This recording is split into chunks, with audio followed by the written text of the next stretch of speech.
corriendo.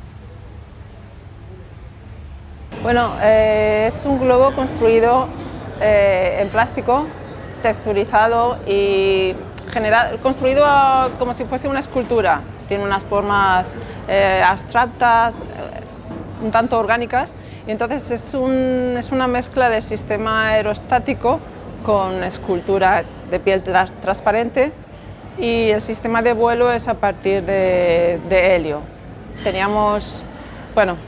Me gusta el sistema de vuelo que pertenece a lo más ligero que el aire, que son el vuelo por aire caliente o por algún tipo de gas. El globo, el aerostato, tiene aproximadamente 90 metros cúbicos,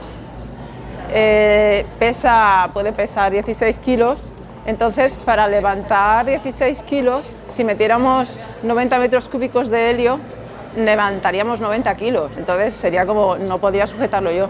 Entonces va la parte proporcional que necesita para elevarse él mismo en helio y el resto de aire.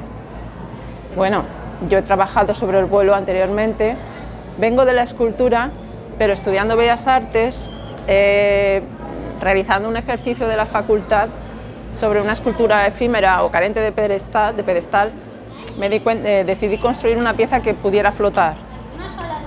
Y cuando construí esta pieza, me di cuenta que si era más grande conseguiría levantar más peso, y si levantaba más peso podía volar yo.